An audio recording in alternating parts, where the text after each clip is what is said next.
Thibaut, on va ouvrir avec toi une page spéciale Route du Rhum. On reviendra régulièrement sur YouTube avec toi pour ce bel événement. Euh, Comment ça se prépare une Route du Rhum quand on est skipper comme toi, qui a déjà fait des podiums, qui a envie à chaque fois de partir pour la gagne?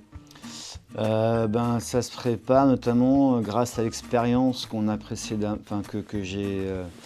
j'ai prise sur mon parcours, notamment sur les routes du Rhum. C'est vrai qu'on me demande combien de temps il faut pour préparer une route du Rhum.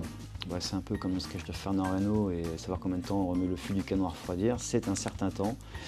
Ça peut être soit en quelques mois quand on n'a pas d'expérience et qu'on est à la bourre, soit vraiment sur plusieurs années en construisant vraiment son projet, en le faisant progresser et en s'appuyant sur ce qui a bien marché et ce qu'il ne faut pas reproduire.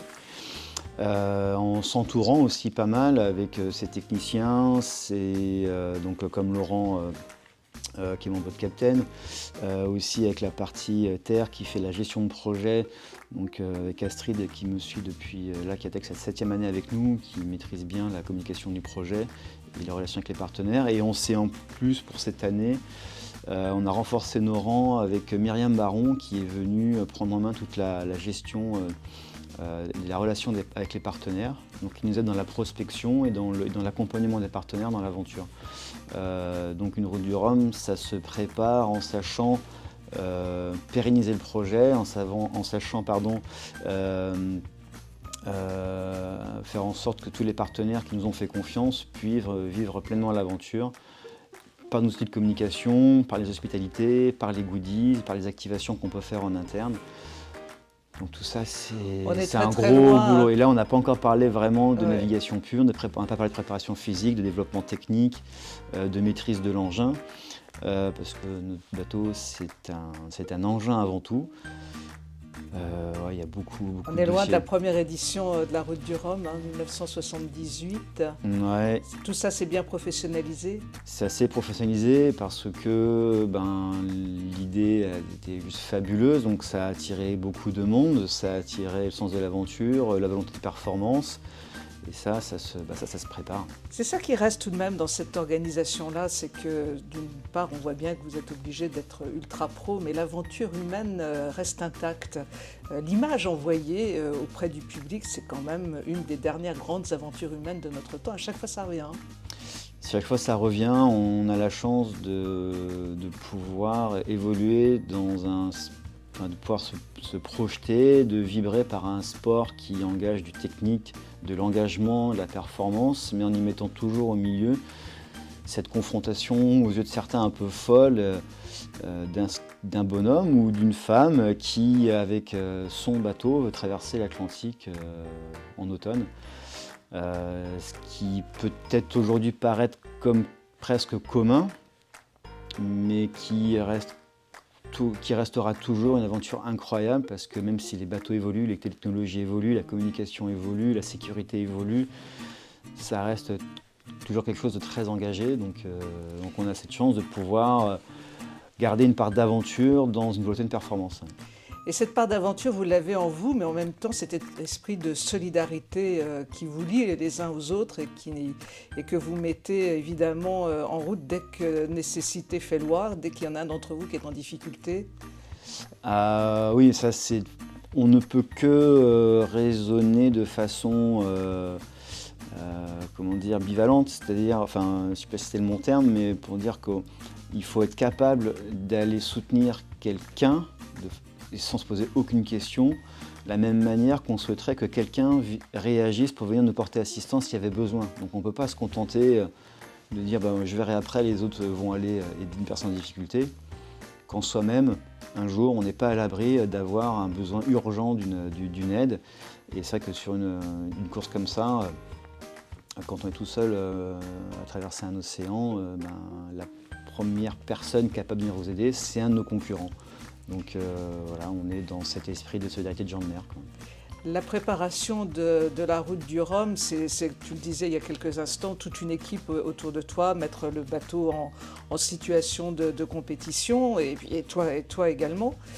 Et pour ce faire, vous avez besoin aussi, ici à Saint-Malo, dans le fond du bassin, là, ce pool de skippers professionnels, il faut quand même dire les choses, vous avez besoin d'amélioration dans les structures.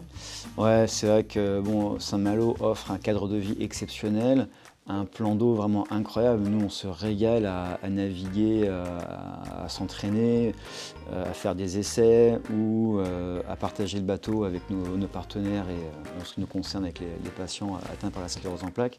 Donc on est sur un bateau extraordinaire, dans un cadre extraordinaire. Mais Saint-Malo représente aussi un certain nombre de contraintes. Alors, on peut dire que Saint-Malo se mérite, mais les contraintes, elles sont souvent liées à des infrastructures portuaires, avec les problèmes de raz de marée, à une époque, et encore aujourd'hui, mais plus pour très longtemps a priori, sur l'état général des quais, qui nous contraignent dans des logistiques techniques. Et puis après, on a aussi le souci de comment est-ce qu'on peut gérer un outil de travail pour hiverner ou mettre nos chantiers en bateau. Et c'est vrai qu'à Saint-Malo, aujourd'hui, il n'y a pas de bâtiment capable d'accueillir des trimarans comme le mien. On n'a pas de bâtiment avec des portes assez larges disponibles pour entrer, alors que donc on est nous ici, le projet Solidaire en Coton, mais il y a aussi Gilles Lamiré sur le groupe GCA Mille et un Sourires.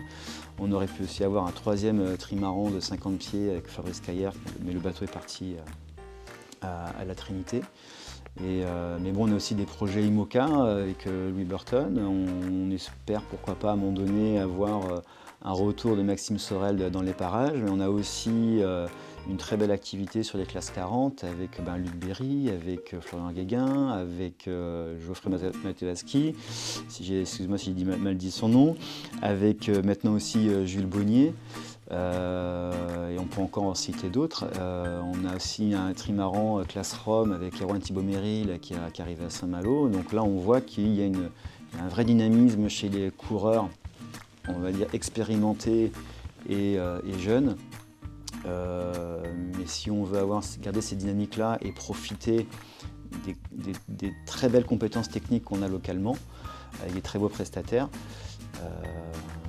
il faut qu'on soit motivé à rester ici. Et pour l'instant, on est un peu en difficulté, même si, enfin, après avoir mené un travail avec la CCI de l'époque et maintenant avec EDIS sur l'évolution des infrastructures du port de Saint-Malo, qui vont dans le sens de pouvoir nous permettre l'usage et un accès à des outils. Donc on travaille avec eux, on partage sur nos besoins, sur nos expériences et on espère que d'ici 2 ans, on aura de quoi simplifier notre vie au quotidien pour gérer des projets pareils.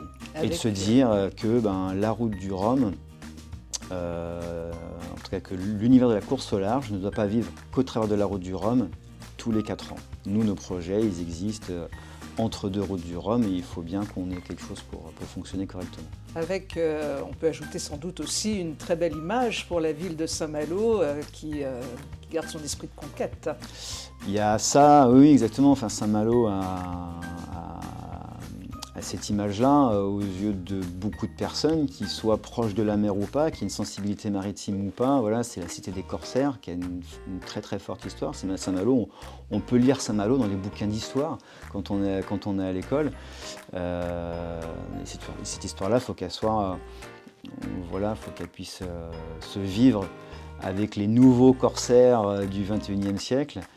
Grâce à, notamment, entre autres grâce à la route du Rhum qui a marqué la vie de beaucoup de personnes depuis sa création, qui a suscité beaucoup de vocations. Et il faut que Saint-Malo vive, on va dire, cette histoire-là, cette version moderne des corsaires. Mais bon, Saint-Malo, c'est aussi un port de pêche, c'est aussi un port de commerce, c'est aussi un lieu touristique, c'est un lieu de plaisance. C'est aussi une terre de Terre-Neuva, donc il y a beaucoup de choses à raconter avec la mer à Saint-Malo. Donc on voit que les autres domaines maritimes ont une certaine vie qui peut encore être, je pense, qui a encore un potentiel à être exploité et à progresser. Et nous, maintenant, la course au large, on doit aussi faire partie de ce paysage-là et vivre tous les ans entre chaque route du Rhum.